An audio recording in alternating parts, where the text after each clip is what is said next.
Τι είναι αυτό? Ένα σφουργίτη.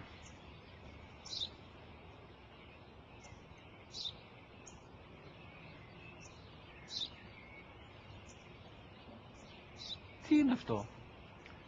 Μόλις τώρα στο πατέρα, σφουργίτη είναι.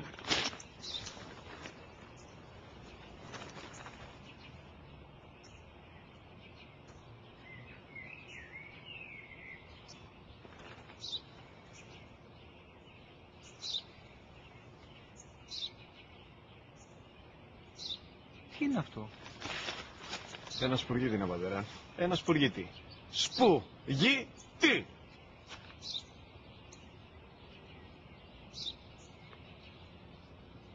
Τι είναι αυτό? Γιατί το κάνεις αυτό το πράγμα, μπορείς να μου πεις? Τόσες φορές σου είπα, είναι ένα σπουργίτη. Δεν το καταλαβαίνεις. Πού πας?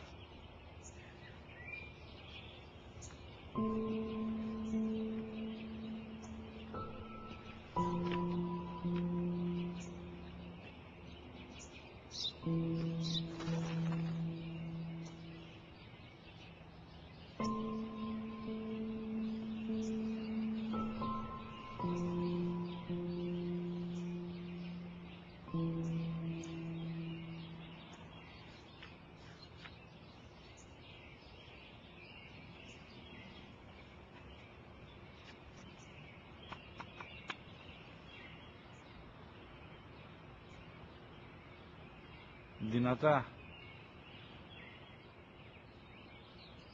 Σήμερα ο μικρός μου γιος που πριν λίγες μέρες έκλεισε τα 3 καθόταν μαζί μου έξω στο πάρκο όταν ένας σπουργίτη ήρθε και κάθισε απέναντί μας.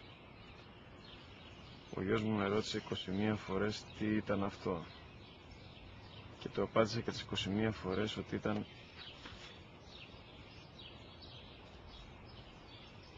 ένα σπουργίτη. Τον αγκάλιασα τρυφερά και τις 21 φορές που μου έκανε την ίδια ερώτηση, ξανά και ξανά, χωρίς να εκνευριστώ, νιώθοντας στοργή για το αθώο μου αγοράκι.